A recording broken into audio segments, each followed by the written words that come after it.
오늘 하나님의 말씀은 시편 135편 15절에서 21절까지 말씀입니다. 열국의 우상은 은금이요 사람의 손으로 만든 것이라.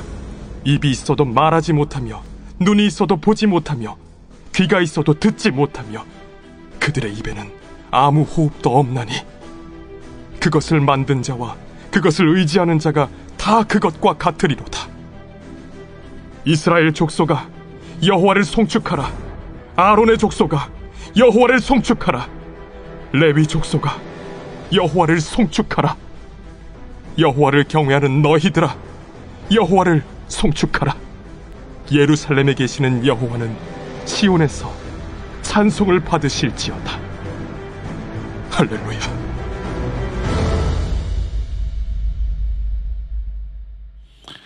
오늘 이 말씀은 두 부분으로 나누어지는 것을 우리가 보게 됩니다. 앞에 4절은요,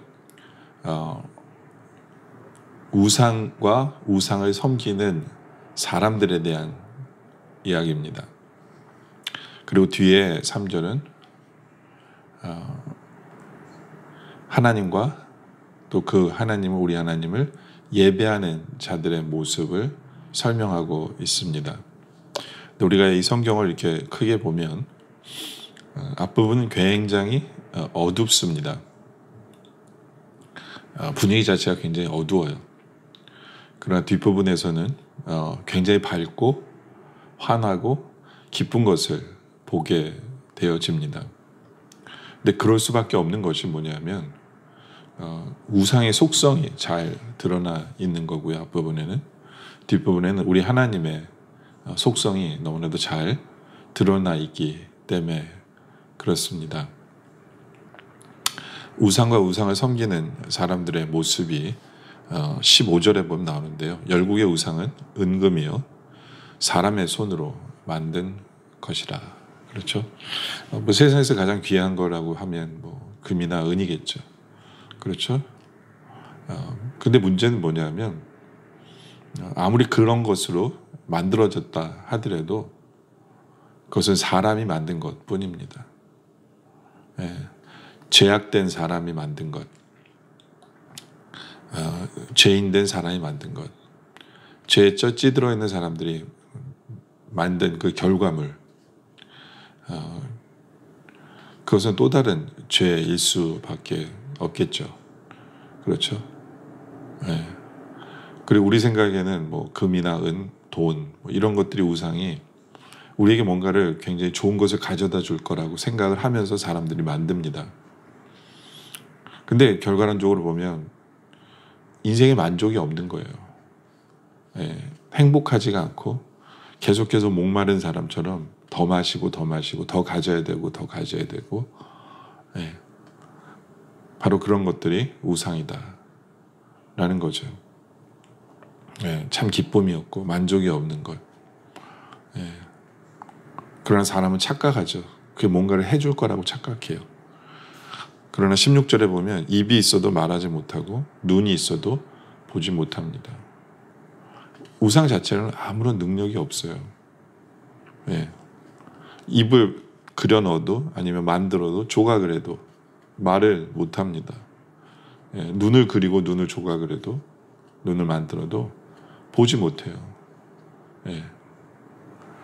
그러나 사람들이 자기가 만들어 놓고 우린 분명히 알고 있어요. 보지 못하고 말도 못하는 것을. 근데 우리가 만들어 놓고 거기에 뭔가가 있을 거라고 착각을 하면서 사는 인생이니까 얼마나 어둡습니까? 그렇죠? 17절에도 귀가 있어도 듣지 못하고 그들의 입에는 아무 호흡도 없다. 그렇죠? 하나님께서 만드신 인간은 호흡을 하잖아요. 그렇죠? 놀라운 창조물이죠. 근데 인간이 만들어 놓은 그 우상은 호흡도 못해요.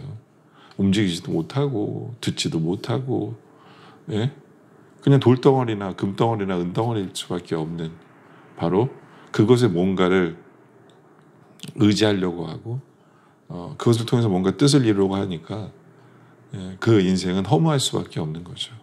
답답할 수밖에 없는 거예요. 그러면서 18절에 그것을 만든 자와 그것을 의지하는 자가 다 그것과 같다. 그렇죠? 말도 안 되는 우상을 만들어 놓고 그것에서 뭔가 파워가 나올 것 같고 능력이 나올 것 같다라고 착각하는 그 삶은 똑같은 거예요. 아무것도 생기질 않는 거죠. 아무것도 능력이 나타나지 않는 인생을 살 수밖에 없는 거죠. 우상이나 그 인간이나 다 똑같은 거다. 허무하고 어둡고, 어떻게 보면 우리말로 하면 미친 짓이죠. 그렇죠? 자기가 만들어 놓고 움직이지도 못하게 만들어 놓고 그것에 뭔가가 능력이 나타나기를 기대하는 것. 미친 사람이 하는 거죠. 미친 사람이. 근데 사람들은 뭔가가 나타날 거라고 착각하며 살아가는 이 허무하고 어두운 인생을 우리에게 잘 나타내주고 있습니다. 그러나 이제 19절로 가면 이스라엘 족속아 여호와를 송축하라. 저 하나님을 찬양하는 거죠. 축하하는 거고 하나님을 높이는 거고 분위기가 확 바뀌죠. 그렇죠? 사람들이 그냥 기쁨에 의해서 하나님 때문에 송축하는, 아론의 족속아 여호와를 송축하라. 그렇죠? 모든 사람들에게 말합니다. 하나님을 높이라. 하나님을 찬양하라. 하나님을 기뻐하라. 라고 얘기합니다. 왜냐하면 하나님은 역사하신 하나님, 하나님은 지키신 하나님, 건지신 하나님, 찬송 받으시기에 합당하신 하나님. 하나님만 묵상하면 찬양이 절로 나올 수밖에 없는 분, 바로 그것이 우리 하나님이죠. 그렇죠? 20절에도 레위 족속아 여호와를 송축하라. 여호와를 경외하는 너희들아 여호와를 송축하라. 그렇죠?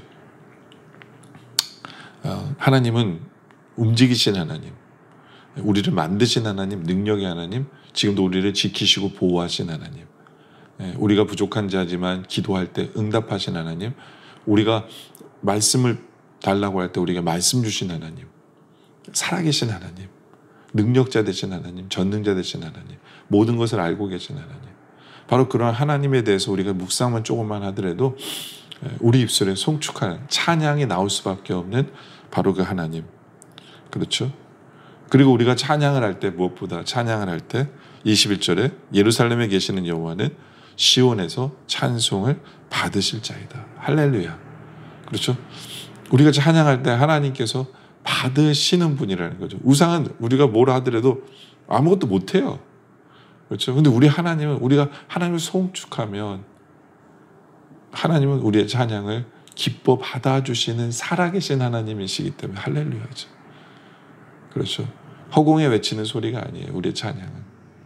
우리의 찬양은 허공을 외치는 소리가 아니라 우리의 고백 하나하나가, 우리의 찬양 하나하나가 하나님께 상달이 되고 하나님께서 기뻐 받으시기에 살아있는 거예요. 살아있는 거예요. 그리고 능력이 있는 거고, 커뮤니케이션이 오감이 있는 거예요. 그렇기 때문에 우리는 송축하는 거고, 그리고 송축해야 되는 거고, 얼마나 감사합니까? 살아계신 하나님을 믿게 하신 하나님. 세상 사람들은 내가 만들어 놓고 그것이 뭔가를 해줄 거라고 착각하고 기다리고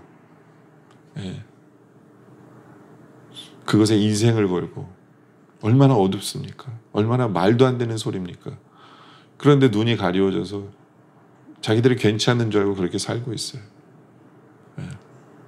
바보들이고 미친 짓인데도 눈이 가리워져서, 사탄이 그들의 눈을 가리워서 뭔 짓을 하고 있는지도 모르는 그런 인생을 사는 그들을 바라보면서 우리는 불쌍히 여겨야 되고, 우리는 오히려 감사해야 돼요.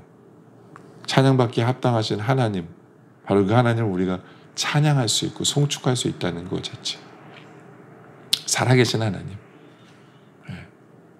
이제는 그 하나님을 묵상하면서 우리의 입술에 찬양함이 넘쳐나는, 그래서 살아계신 하나님과 이 관계를 맺어가는 그런 우리 모두가 되어지시길 주님의 이름으로 축원합니다. 이 시간 우리 함께 기도할 제목은요, 아무런 힘이 없는 우상, 돈이나 뭐 금이나 은, 그것에 우리가 의지하거나 뭐 기대하거나 소망을 두는 일이 없도록 해달라고. 우리 삶에는 우상이 없도록 해달라고. 오직 우리는 살아계신 하나님을 찬양하며 예배하며 높이며 하나님과 관계를 맺으며 하나님과 커뮤니케이트하며 살아가는 우리의 삶의 모습 되게 해달라고 시간에 함께 기도하도록 하겠습니다. 기도드리겠습니다. 아버지 하나님 감사합니다. 우리의 눈을 뜨게 하셔서 우리는 살아계신 하나님을 섬기게 하심에 감사합니다. 우상이 얼마나 볼품없고 어둡고 아무런 힘이 없고 아무것도 할 수 없는 것임을 우리가 깨달아 절대로 돈이나 금이나 은에 우리의 인생을 쏟지 않게 하여 주시옵소서. 그것이 얼마나 허무하고 어두운지를 우리로 깨달아 알게 하여 주시옵소서.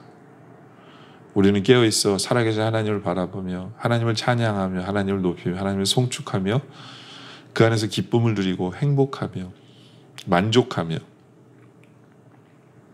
살아계신 하나님과 커뮤니케이션을 하며 기쁨으로 힘있게 살아가는 우리 모두 되게 하여 주시옵소서. 살아계신 하나님, 우리의 찬송을 받으신 하나님, 주님께 감사드리며 계속되어진 기도 속에도 주님 함께해 주시옵기를 바라며 예수님의 이름으로 간절히 기도드립니다. 아멘.